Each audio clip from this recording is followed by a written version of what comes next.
Welcome to The Wonderful World of Wine. We are your hosts, Kim Simone and Mark Lindsay, exploring all things wine with you. You can find us on Facebook at The Wonderful World of Wine.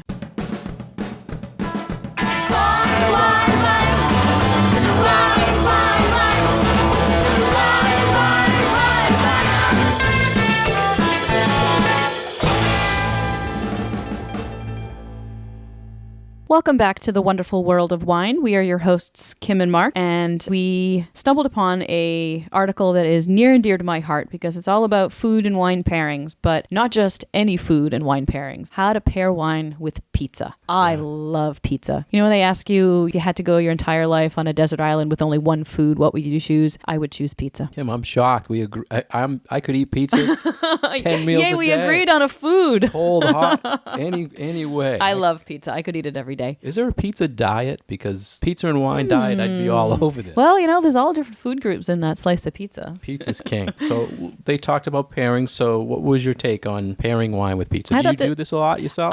I will. Sometimes I'll drink wine with pizza. Sometimes I'll drink beer with pizza. I don't know. If pizza is one of those things that is really flexible, I find. And it comes down to what is on your pizza. And to have a good pizza, I feel like this kind of follows the same rules as to have a good wine. You need to have a balance. Balance in flavors, balance in textures, and then finding a wine that matches those flavors and textures on your pizza, and you can really have a very pleasant experience. And often you'll hear, I need a nice Italian wine for pizza. It's the first thing I think of when I'm having pizza. I'm going to Italy, right? Mm-hmm. So the first thing they talked about is pizza with a red sauce, and popular is Chianti, but it's all about, to me, is the acid in the red sauce to work with acidity of a wine. Right. So that traditional pairing of a margarita pizza or just a cheese pizza, that you need to balance out that high acid tomato sauce. But then you also have to take into consideration the cheese too. So you don't want something that's too heavy and that would completely overwhelm something else that's on that pizza, especially if it's something simple like just mozzarella and maybe some Parmesan and maybe a little bit of basil. But I think I agree with you that matching of the red sauce with a wine that has some acidity to it is key. And Chianti works perfect because it's usually a medium body. It's a medium light-bodied wine. Mm-hmm. And the amazing thing I thought, and you'll probably love this, Kim, when they were mentioning sparkling wines with red sauce pizza. And I thought, I never thought of that, but I think it works great. And also thinking of if you've got a pepperoni pizza, so you've got greasy, a little bit spicy, and pairing that with sparkling wine as well, which when I think about appetizers and when I think about snacks and what things go well with champagne, it's always something that's like a little bit greasy and crunchy and maybe has a little bit of a fatty element to it. So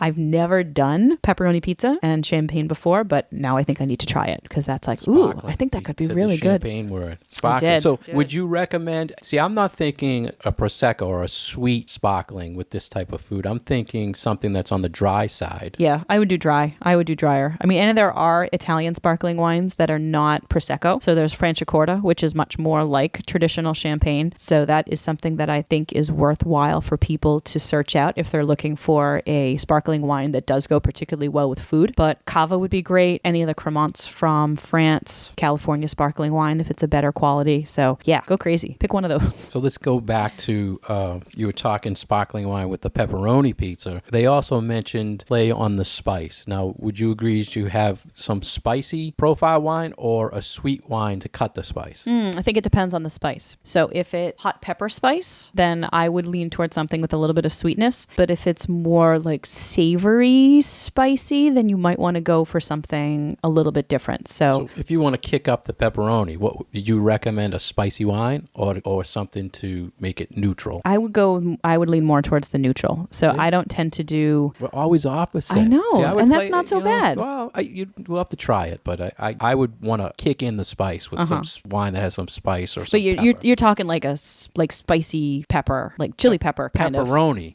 Meat, yeah. Right. As opposed to, there was another one that was mentioned for meat pizza, but more like sausage that didn't necessarily have that hot pepper element to it, but more of like fennel and and green spices, kind of more oregano, more like green bell pepper, like those kind of spice elements. And they suggested doing something like a Syrah for that, where you're not necessarily working with the textures, where you're trying to do high acid food, high acid wine, or complementing the spiciness with something sweet. For this one, they were looking for matching the flavors. So choose a wine that has a similar flavor profile to what is on your pizza. So choosing a wine that has sort of those spice flavors, that fennel flavor, that green pepper flavor, and then match that with the sausage or whatever on your pizza that has those things. Yeah, the meat pizza with sausage, hamburg, you definitely want something that goes with a heavier protein, so it has some tannins or some weight to it. Right. So something like a Syrah, something like a Cabernet. Yeah, I totally agree with that. I bet that would be delicious. So the next pizza, Hawaiian, which is one of my favorites. I have so many. I love the pineapple. I like kind of the sweet and with pepper type of thing playing. So I'm not a big fan of ham, so I don't think I do too much Hawaiian pizza. I think I'm more the pineapple than the ham. I do like pineapple. Now I'm hungry, but I thought their suggestion for the Hawaiian was excellent with the sweet Riesling to play, I guess, on the sweetness of the fruit. And a lot of Rieslings do have sort of a pineapple-y element to them too, so I can see that using those complementary flavors would be nice. But I'm thinking, now I think about it, I'm thinking more of a Pinot Gris. I've been big on Pinot Gris lately, where the nice apple fruit or that nice tropical fruit would come out. Nice. So we'll try all those. Yeah. Next was white sauce pizza. Right. And they mentioned one of your favorite hot wines right now. All right. So they mentioned rosé for going with a white pizza. And I can see how this would work. But I would hope that white sauce would have a lot of garlic in it, because garlic and rosé are one of my favorite combinations. So if you have, a white sauce or a light cheese sauce on there and you've got some garlicky notes and some herbs in there, I think rosé would be really fantastic. So you think the acidity of the rosé is good? Yeah, because it would cut through the fat of the cheese. So sometimes you want your wine to have a higher level of acid because the food has high acid. And then sometimes you want to do the opposite. You want to have high acid with something that has a lot of kind of creamy fatness to it, so that they will balance each other out as opposed to, I guess, play off of each other. I was thinking with the sauce, something creamy, nice Chardonnay with a nice creamy body. I think that'd be too creamy. Too heavy? I feel like that would be overwhelmed with creaminess. Yeah. Well, we're hungry. We want to eat something I think so. heavy. Now we need to go right get a up, pizza. Right? What about veggie pizza? This was the one I disagreed with, I have to say, on this list. They suggested veggie pizza with a Chardonnay, so something a little bit heavier. Oaky Chardonnay. An oaky Chardonnay. And I agree with you. I wouldn't really go this route. I would tend to lean more towards the direction of doing a Sauvignon Blanc or something like a Grüner Veltliner from Austria, something that has some green vegetal notes to it. And in this case, vegetal in a wine is a positive. This is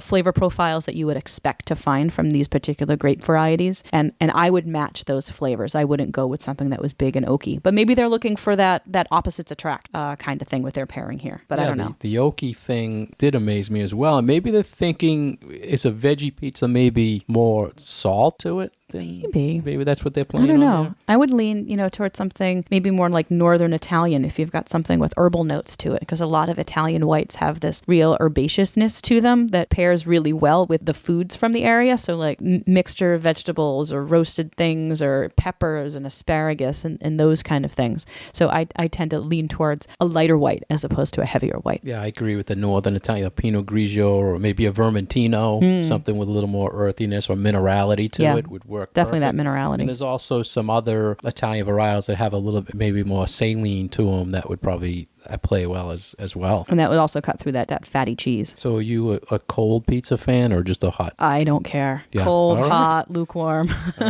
Just give me a piece of pizza. Now, I was asking that because they're talking about the pepperoni. I think the profile of the pepperoni pizza when it's cold, you could do different wines because That's that true. grease kind of solidifies. Yeah, right? and then you have a whole different texture thing going on. So no beer. Go with wine. Go with wine for your pizza.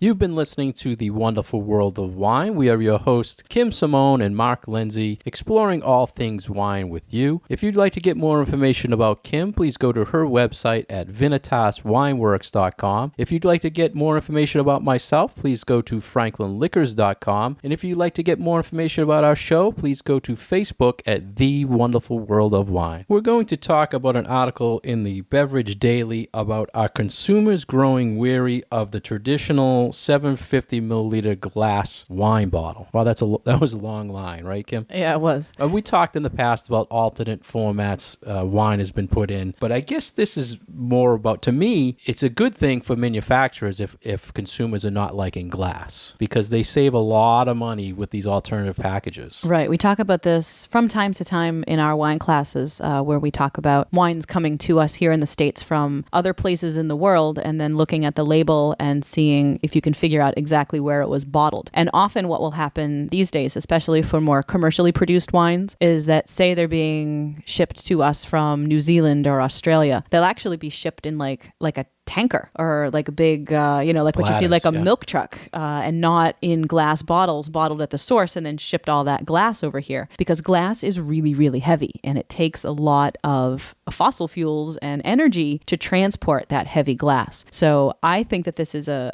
good move to different types of packaging. But what was brought up in this article that I thought was interesting was more consumer response to the actual size of the 750 milliliter bottle. And as it seems that people are drinking better, but drinking less, that sometimes this size of a bottle is just too much for people and they don't want to waste it, but they don't want to consume everything in it in one sitting. Yeah, I thought that was an interesting point, because they say they're concerned about the size, that 25 ounces is too much. They want to drink less, but we always talk about the average pour and the glass sizes are increasing. Mm-hmm. So maybe it is to keep it fresh. That's what I was kind of take on that, was maybe they do want a smaller size or a different format to keep the wine fresher more than it's a consuming amount. You follow that? I lost you. Not really. Keeping it fresh after it's open, you mean? Yes. Okay. The glass, maybe they're thinking it's harder to preserve it after in a 750 milliliter than in, say, a single serve size or a box. Yeah, and maybe as people get more familiar with bag-in-a-box, where you know that once you've opened it, it will stay fresh for weeks or months. You just keep it in the fridge and pour yourself a glass whenever you want it. And I think as people get more familiar with that technology and they understand that there are different ways of packaging wine other than opening a bottle and having it be exposed to all this air, that maybe people are more willing to buy things that are in different types of packaging. So if consumers are concerned about wanting smaller sizes, they're saying 50% of all wine sold is in 750 milliliter glass. But trending box wines or big volume wines are selling huge. Mm-hmm. So it kind of contradicts what they were saying here, I thought. Right. Well, it's also taking into consideration all of those wines that are out there that are in 750 milliliters. And if you look at wine brands that sell the most and sell the biggest, thinking about the Woodbridges of the world, a lot of what is being sold for them are 1.5 milliliters. So that's twice the size of a 750 milliliter bottle. And a lot of consumers are still buying that size bottle. So that kind of goes in the opposite direction too. It's like if people aren't willing to finish a whole 750 bottle, then you've got this other bottle that's even bigger, and hopefully they're not drinking all of that in one sitting. Right.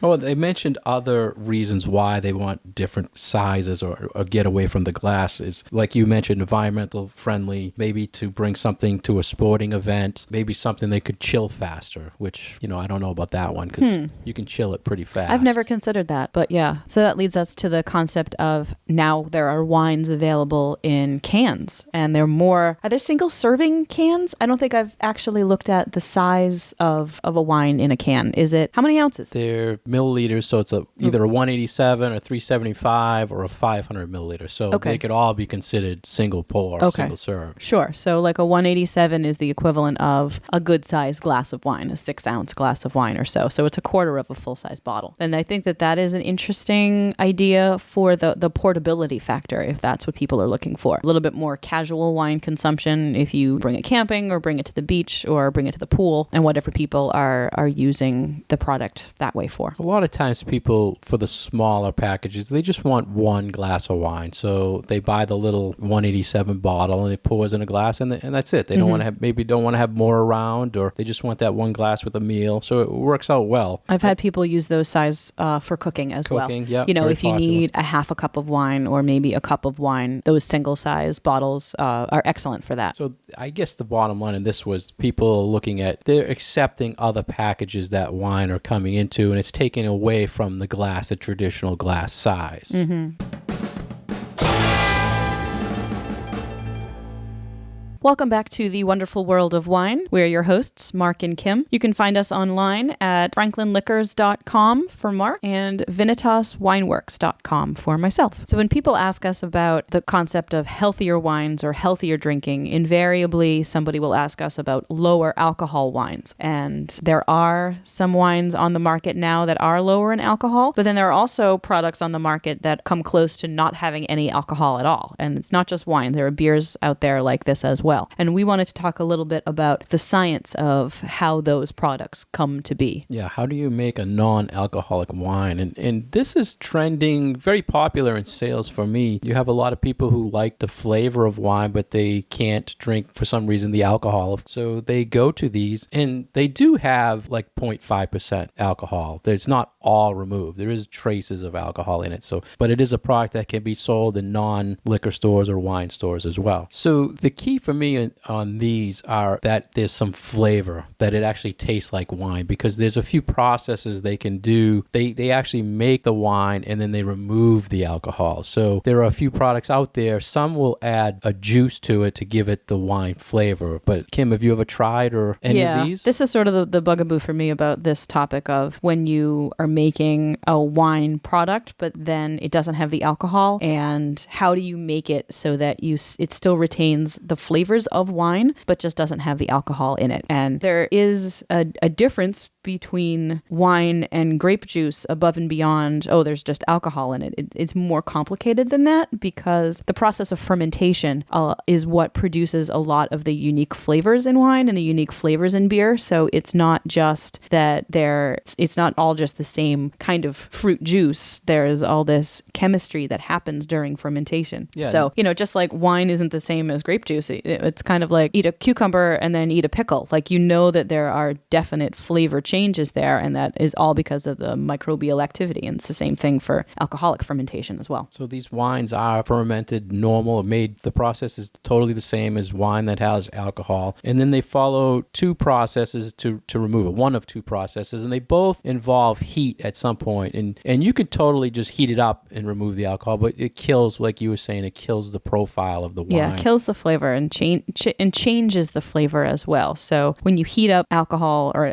heat up a beverage to evaporate the alcohol, you're also changing a lot of the aromas. You're destroying some of the more delicate chemical compounds in there that contribute to the flavor and the aromas of the wine. So the first method is they would set up at a low temperature. They ferment the wine, then they put it through a low temperature, sort of a vacuum that goes through cones. And after that, the alcohol kind of evaporates. But the process at the end, they have to add something back to the wine or what's left of wine to give it flavor. So sometimes they'll use juice. Sometimes they'll add a little bit more water to it. Some countries don't allow added things like that. So for instance, one of the popular lines, Sutter Home makes one called Free, F-R-E, and it'll tell you the percentage of fruit juice they add back to it to give it some flavor. This seems to be the complete opposite of sort of that natural wine movement that a lot of people are into these days, where there's much less, say, scientific or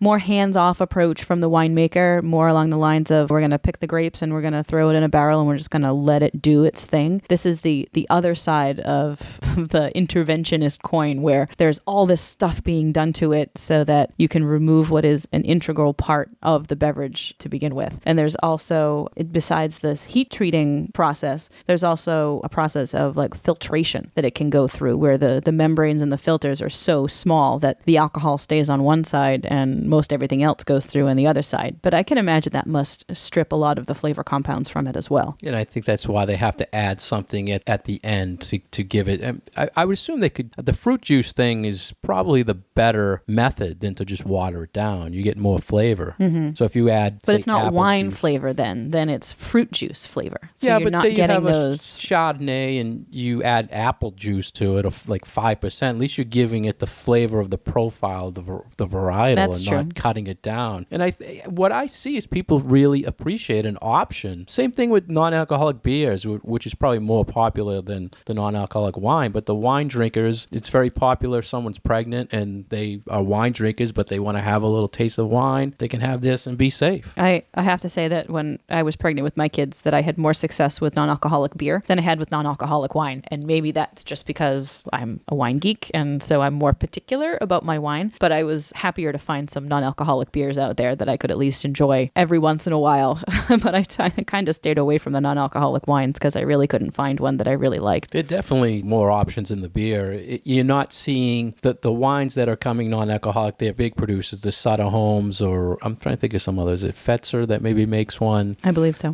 But you're not seeing any winemakers at a small production say, yeah, I'm going to take some of my good wine and I'm going to make it non-alcoholic. We're not seeing any non-alcoholic Bordeaux out there. Yeah, so I mean, it's something, the niche, I guess, or the shelf space for it is very small, but I do have a big following of customers who are looking for it and are very happy when they find it. For certain, they do make also a sparkling version. So when people like, instead of using the sparkling, like, what is it, Welch's or grape juice sparkling, it's actually tastes like sparkling wine, but it has no alcohol. So it's another option. I wonder if it would make a cocktail. I would think it would work. Maybe I need to try You it. should try it.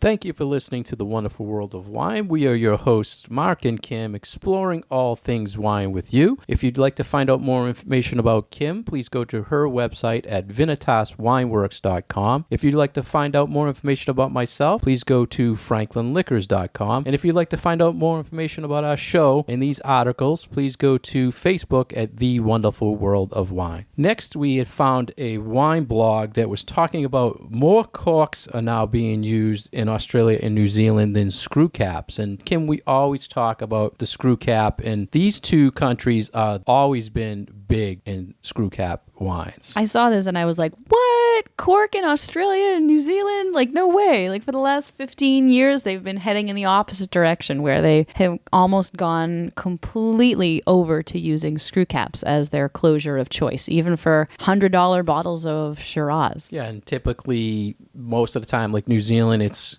crisp Sauvignon Blancs you want to probably drink right away. So the idea was keep it fresh and with the screw cap and make it easy. But I'm thinking now a lot of the cork producers are making better products, so that might be a big reason why they are now looking back at it. Right. It seems like with this move to screw caps that a lot of producers in a lot of places went to over the last couple of decades, it has been the best thing to happen to the cork industry. It's like it didn't destroy the industry. What it did was it got rid of the lower tier of product that wasn't very good quality. So then now all or most of the cork that's on the market is better quality cork, and it made people pay attention to what they were buying, what they were using, and the quality of the corks that were out there on the market made all the cork producers really kind of step up their game. And then there were changes to the industry as well for different types of closures using cork. So now there are better corks out there, and people are learning, after now having all this experience of bottling their wines under screw caps, what wines do better with those closures, and then what wines really still do better under a cork closure to let in a little bit of oxygen, but not too much. And you can find all different stats on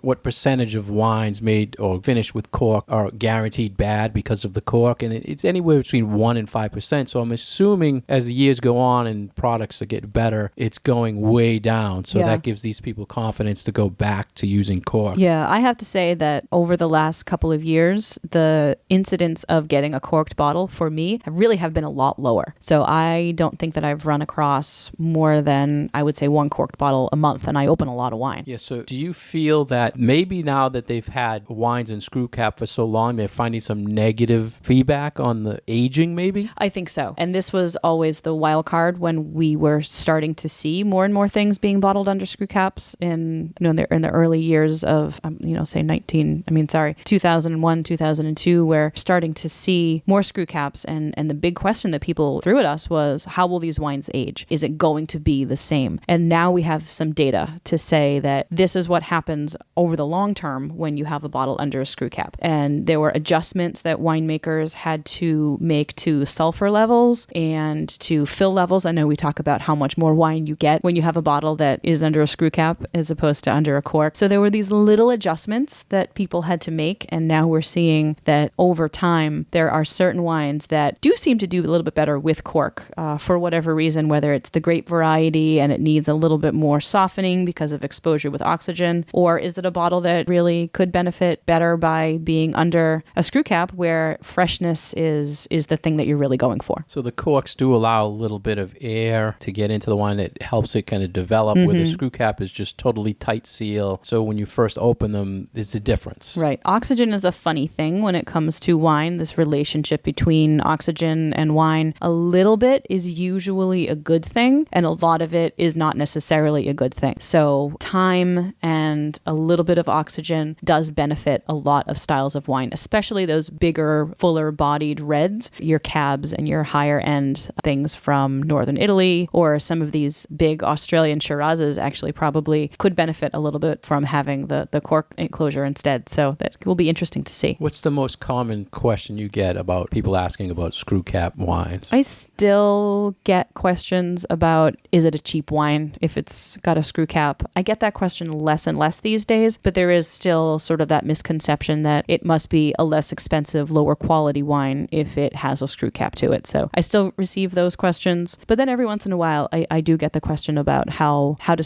store it. Do you still need to lay it down on its side if you put it in a wine cellar? And how is it going to develop? Is it going to do the same things that it would have done if there was a cork in there? See, I think that's interesting because I feel people are now accepting it as there can be good wines in a screw cap, and now they might go away from it. So I think they built up acceptance where there was some negative, thinking it's cheap. That's good. Now they're accepting it, but now, okay, we're going to go back. So if you've been they're accepting it, but not, they're accepting it, and so now they understand it, but now that's got a cork again, and they're like, what the heck? Correct. So say you were buying a New Zealand Sauvignon Blanc, and it's always been screw cap, and all of a sudden there's a cork in it. I kind of feel like it'd be weird to have a New Zealand Sauvignon Blanc with a cork again. I don't know the last time I had one with a cork. Yeah, I can't think of any of it had. Yeah, but it's interesting to see the changes being made to the cork industry. And one of the things that was mentioned in this blog was of this type of composite cork that now is being produced that undergoes a treatment so that it kills anything in the cork that could lead to that cork taint. So when we talk about cork taint, it's this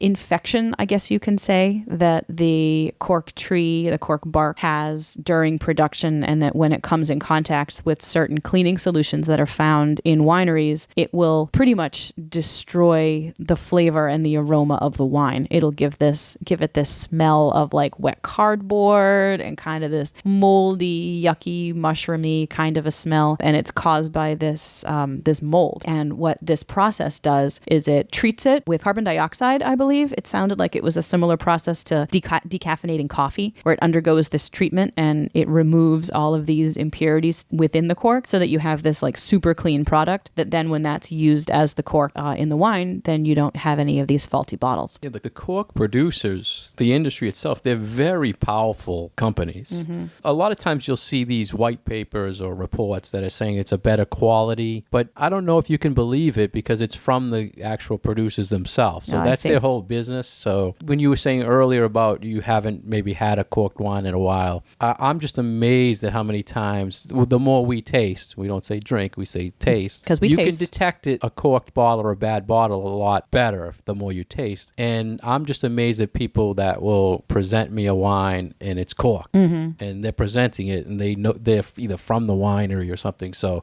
you still run across a fair number of corked bottles? Yeah, I do. And I think it's because we taste so much, maybe we're more sensitive to it. So I'm all for the screw cap just for that reason. And we always say, I always recommend people, if they're gifting a bottle, give a screw cap so you know it's guaranteed good and not cork. Right. I would rather be sure that the bottle that I'm opening or the bottle that I'm bringing, tough for me if, I'm bringing one bottle of everything to an event or a tasting, and if I open that bottle and it's a bad bottle, I can't use it. So then we're down a bottle. So I try to think, if I have a bottle with a cork cork in it. Do I need to bring a backup? Do I need to worry about this? Well, I don't have that worry if I have a screw cap, which is a nice peace of mind thing for me as a professional.